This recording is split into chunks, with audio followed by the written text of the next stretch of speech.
ओम नमः शिवाय। ओम नमः शिवाय। ओम नमः शिवाय। भगवान शिव की कृपा से आज कथा का षष्ठम दिवस है, छठा दिन है। भगवान की कृपा के बगैर कथा का श्रवण नहीं मिल सकता। उनकी कृपा के बगैर कोई भी कार्य संसार के अंदर संभव नहीं है। जब उनकी कृपा होती है तभी हमें कथा का श्रवण मिलता है। इस संसार के अंदर सभी प्रकार के सुखों की प्राप्ति भगवान की कृपा से होती है। बगैर उनकी कृपा के संसार के अंदर कुछ भी संभव नहीं। इसी भगवान के चर्चा में शिव महापुराण की इस चर्चा में भगवान के शिव नाम की महिमा का वर्णन किया है कि भगवान शिव के नाम की महिमा क्या है। ऋषिगणों से सूत जी महाराज बोले कि अब आप हमें भस्म, रुद्राक्ष और शिव नाम की महिमा बोलो। सूत जी बोले कि भस्म, रुद्राक्ष और शिव नाम में त्रिवेणी के समान महापुरुष है। शिव नाम गंगा जी, भस्म नाम यमुना जी और रुद्राक्ष नाम सरस्वती जी का प्रतीक। अतः ये तीनों रूप धारण करने चाहिए। ये महात्म वेद शास्त्रों में भी गुण है। शिव नाम दावाग्नि है, महापाप पर्वत है। शिव नाम की दावाग्नि से ये महापातक नाम पर्वत नष्ट हो जाते हैं। ब्रह्म हत्या आदि महान पाप से राशियां नष्ट हो जाती हैं। मनुष्य इस संसार रूपी सागर से तर जाते हैं।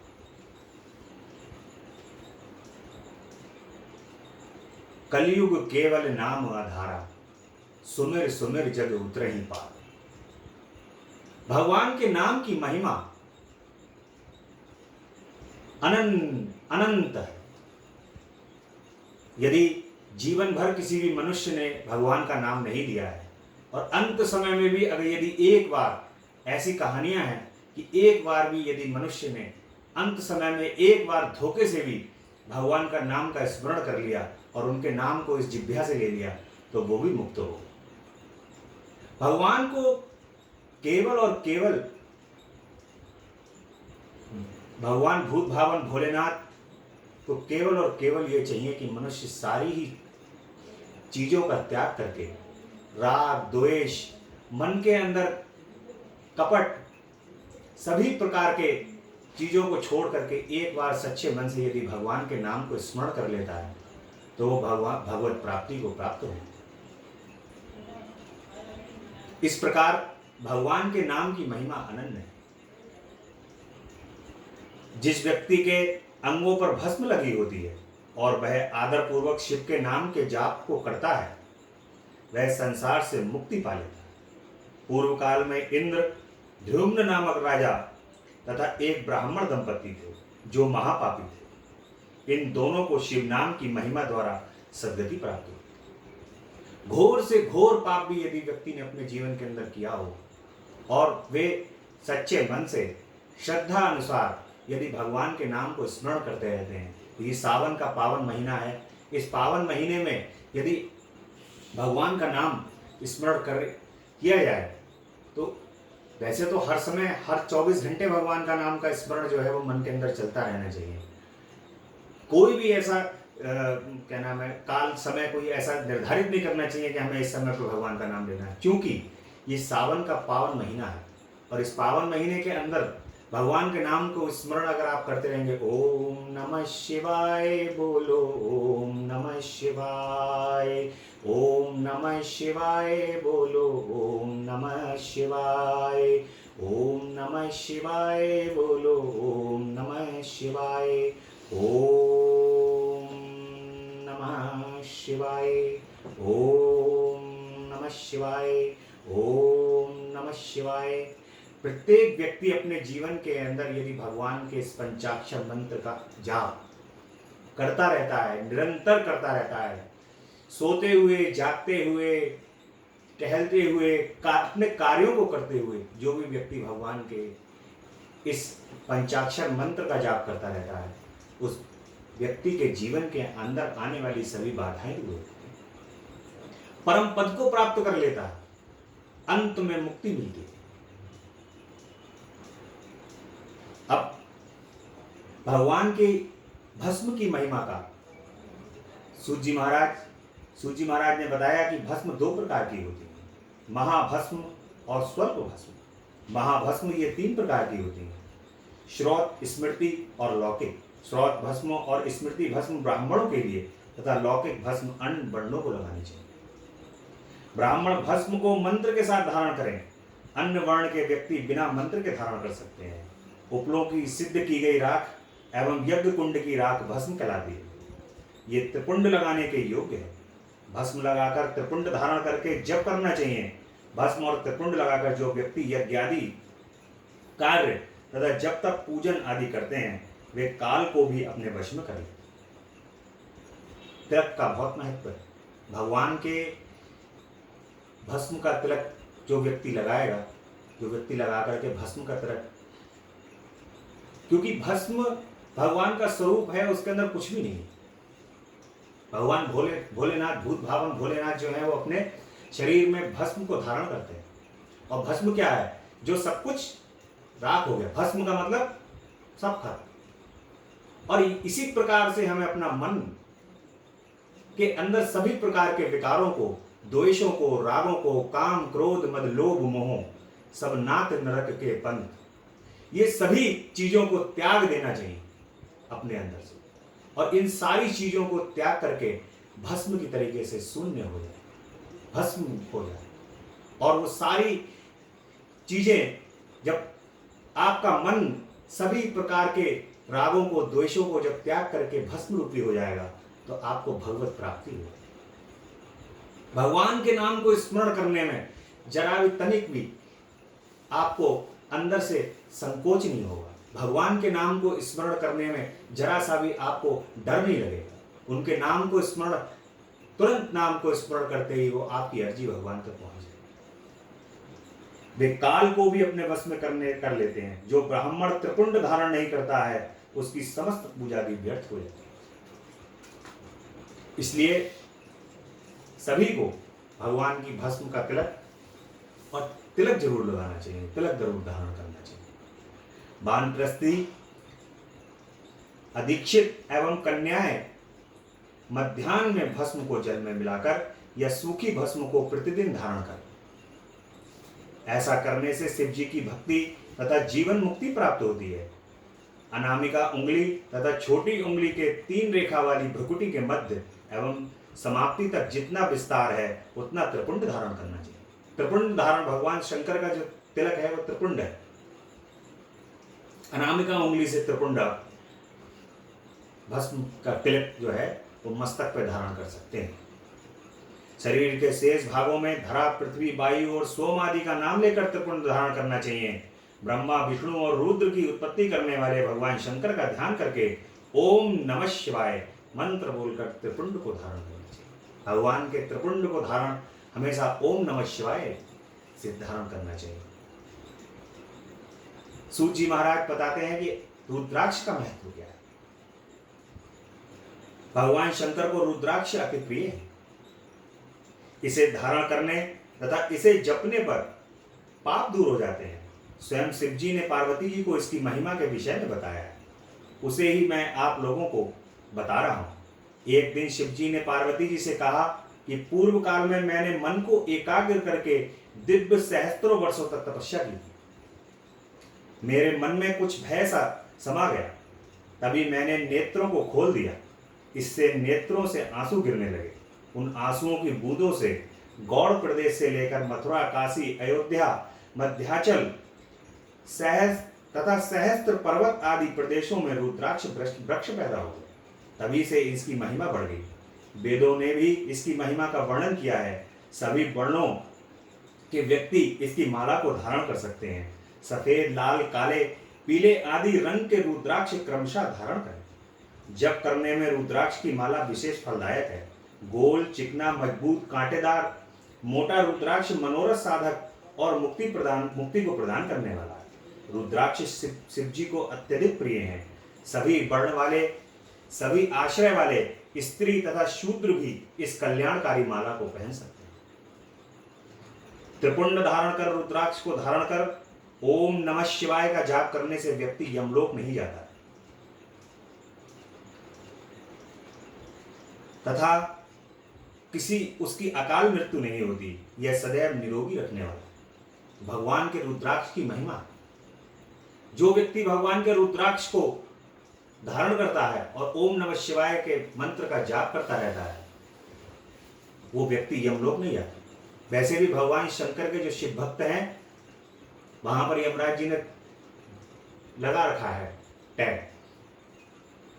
कि जो भी शिव भक्त हैं वो यमलोक नहीं आएंगे। अपने जो उनके वो है यमराज के दूत हैं, उन अपने दूतों से मना कर दिया है कि जो शिव भक्त हैं, जो ओम नमः शिवाय का जाप करते हैं, भगवान शंकर के ध्यान में रहते हैं, वो यमलोक नहीं आएंगे। यमपुरी में उनका कोई ठिकाना नहीं। उनका सारा ठिकाना जो है वो भगवान के लोक में है, शिवलोक को प्राप्त होते हैं। चंचला और देवव्रत जैसे लोगों की आपने कहानी सुनी जिन्होंने जीवन भर पाप किया, लेकिन भगवान शंकर अंत में भगवान की शरणागत प्राप्त की। ओम नमः शिवाय का केवल एक ही बार जाप कर लिया, तभी उनको शिवलोक की प्राप्ति हो गई। उनको यमलोक यमराज के दूत जो है वो हाथ भी नहीं लगा। तो जो निरंतर भगवान के मंत्र का जाप करता रहता है, उस सभी प्रकार से भयों से दूर रहता है। 3 मुख वाला रुद्राक्ष साधन सिद्ध करता है, विद्या में निपुणता प्रदान करता है। 4 मुंह वाला रुद्राक्ष ब्रह्म स्वरूप होता है। इसके पूजन से नरहत्या भी नष्ट हो जाती है। कालाग्नि नामक 5 मुख वाला रुद्राक्ष रुद्र रूप है। यह रुद्राक्ष सभी कामनाएं पूर्ण करने वाला और मोक्ष को प्रदान करने वाला। रुद्राक्ष 14 मुख तक के होते हैं, जो विभिन्न देवताओं के प्रतीक हैं और अनेक कामनाओं को सिद्ध करने वाले तथा मोक्ष को प्रदान करने वाले। ये हमारे जीवन में रुद्राक्ष का महत्व है, क्योंकि जब तक हम किसी भी चीज के महत्व को नहीं समझेंगे, तब तक हम उसको धारण करना भी नहीं सीखेंगे। भगवान की भस्म का महत्व क्या है, भगवान के रुद्राक्ष का महत्व क्या है, यदि हम उन भगवान की वस्तुओं के महत्व को नहीं समझेंगे तो हम उनको धारण करना भी नहीं सीखेंगे। और लगातार यदि हमको धारण करना नहीं आता होगा तो हम दुनिया के दिखावे के अंदर उसको धारण तो करेंगे, लेकिन उसका लगातार अपमान करें। दुनिया रुद्राक्ष पहन रही है, त्रिपुंड लगा रही है, भस्म लगा रही है, रुद्राक्ष की माला पहन रही है, लाओ हम भी पहन लें, ऐसा चलन है इस संसार के अंदर। लेकिन उसको धारण करने से पहले हमें कहीं ऐसा ना हो कि जो हम वस्तु धारण कर रहे हैं उनका अपमान हो। इसलिए भगवान के पुराणों में, वेदों में, शास्त्रों में शास्त्रोक्त सारी चीजें बताई गई हैं। इसलिए हमें वो भगवान सारी वस्तुओं को धारण करने से पहले ये पता होना चाहिए कि कौन सी वस्तु किस कार्य के लिए है, किस प्रकार हमें उसको धारण करना चाहिए, उसका क्या महत्व है, उसकी उत्पत्ति कहाँ से हुई है। यदि हमें ये सारी चीजें पता हैं तो हम इन सारी अवधारणाओं से दूर हैं। इसी प्रकार भगवान की शिव कथा को करने का भी यही महत्व है। भगवान के द्वारा उनके मुख से निकली हुई कथा हमारे जीवन में जितना भी अंधकार है, उस अंधकार को दूर करके जीवन को उज्ज्वलता की ओर ले जाती है। व्यक्ति को ज्ञान होता है, बोध होता है कि हम अभी तक अंधकार में थे, और अंधकार से जब हमें प्रकाश मिलता है, भगवान की इस कथा से हमें प्रकाश मिलता है, और उस प्रकाश से जीवन जो है वो उज्जवल होता है। इसलिए सभी को निरंतर भगवान की कथा को सुनना चाहिए। प्रत्येक व्यक्ति को भगवान की कथा को सुनकर के अपने जीवन को उज्जवल बनाना चाहिए। अब भगवान के कथा के द्वितीय खंड में प्रवेश करेंगे, जिसमें ऋषिगणों की वार्ता है। ऋषिगण सूर्य से बोले कि आपने विदेशोर संहिता का उपाख्यान भली भांति सुनाया, अब आप शिव जी का प्राकट्य उमा की उत्पत्ति, शिव उमा विवाह, गृहस्थ धर्म एवं अन्य शिव चरित्र को बताने की कृपा करें माता। सूत जी बोले, हे ऋषियों, आप सब परम धन्य हैं जो शिव चरित्र सुनना चाह रहे हैं। सूत जी महाराज जो हैं वो ऋषियों को लगातार भगवान की महिमा का वर्णन करते चले जा रहे हैं और ऋषियों को आनंद आ रहा है और पूछ रहे हैं कि भगवान की और उत्सुकता जागृत हो रही है उनके अंदर कि मुझे और भगवान की महिमा बताइए। जब भगवान की कथा होती है तो उस समय जो भगवान के भक्त होते हैं उनको ये उत्सुकता रहती है कि मेरे भगवान की और बात हो, और प्रेम की बात हो। जो भगवान के प्रेमी होते हैं वो तो ये है कि लगातार सुनना चाहते हैं कि भगवान से किस प्रकार से उनकी कथाएं हैं, मेरे भगवान का वर्णन क्या है।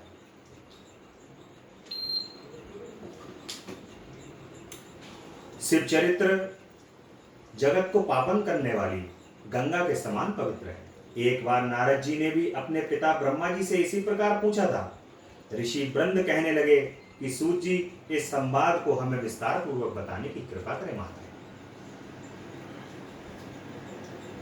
नारद जी के काम विजय पर ये कथा है, बहुत सुंदर कथा है। मनुष्य किस प्रकार से अपने जीवन के अंदर अपने भटक जाता है, किस प्रकार से अपने जीवन में नारद जी जैसे महामुनि भी अपने जीवन के अंदर किस प्रकार से भटक जाते हैं इस संसार के माया के चक्र में।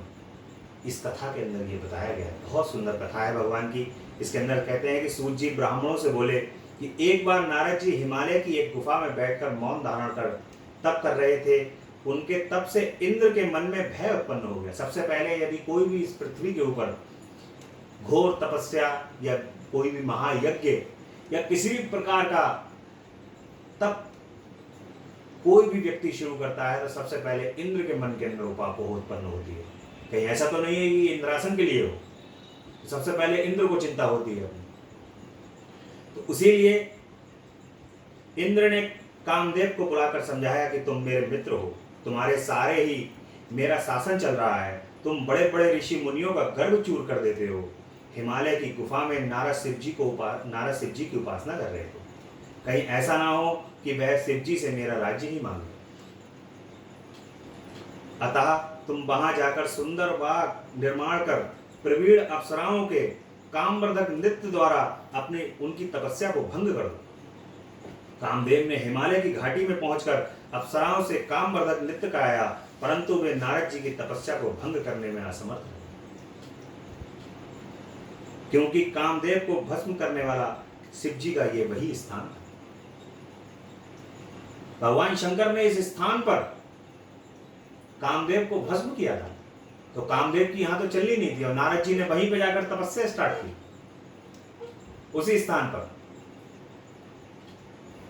रति के विलाप करने पर शिव जी ने उसे वरदान दिया था कि कामदेव कुछ समय बाद फिर जीवित हो जाएगा, परंतु उस स्थान पर तथा जहां तक भस्म होता दिखाई दे रहा है वहां तक इनकी माया कामबाणों का प्रभाव नहीं होगा।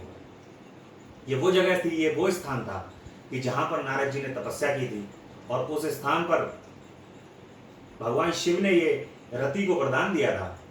रति जो है वो कामदेव की पत्नी है और वो जब रो रही थी, विलाप कर रही थी, तो उन्होंने कहा कि कामदेव कुछ समय बाद जीवित हो जाएंगे और जीवित होने के बाद लेकिन ये हिस्सा जहां पर ये कामदेव भस्म होते हुए जा रहे हैं, जितने हिस्से के अंदर भस्म होते हुए जा रहे हैं, वहां पर कामदेव का प्रभाव नहीं रहेगा कभी इस धरती के ऊपर। इसी कारण नारद जी के ऊपर वहां पर किसी भी प्रकार का कोई प्रभाव नहीं होता है और वो तपस्या में लीन रहते हैं और कामदेव का प्रभाव उस जगह पर नहीं होता। वहां तक इनकी माया एवं कामबाणों का इसी कारण इस स्थान से लज्जित होकर कामदेव को इंद्र के पास लौटना पड़ा और कामदेव वहां पर नाकामयाब होकर इंद्र के पास लौट जाते हैं। यह सब शिव जी की माया का फल था। बहुत समय पश्चात नारद जी तपस्या से जागे, तब उन्हें अपने द्वारा कामदेव पर विजय का ध्यान आया। नारद जी जागे और उन्होंने कहा, भाई मैंने तपस्या की है, और तपस्या करने के बाद उन्होंने कहा कि वाह भाई वाह, मैंने तो काम को जीत लिया। किसी भी प्रकार का कोई भी कामदेव का षड्यंत्र मेरे काम में नहीं आया। इसका मतलब ये है कि मैंने कामदेव को जीत लिया। नारद जी इस बात से अनभिज्ञ थे कि ये तो भगवान शिव की ही महिमा है, भगवान शिव की महिमा के कारण ही कामदेव का प्रभाव नहीं हुआ। बहुत समय पश्चात उनके मन में अभिमान जागृत हो गया। नारद अपनी इस विजय को बताने भगवान शिव के पास कैलाश पर्वत पर चले गए। नारद जी से रोका नहीं गया। देखिए, जो भी अभिमानी व्यक्ति होता है उससे रोका नहीं जाता, तुरंत अपनी महिमा को गाने के लिए तुरंत भागता है। अभिमान व्यक्ति को 2 मिनट में भी नहीं रुकने देता।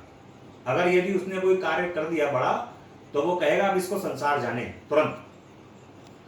अपनी महिमा को बखानने के लिए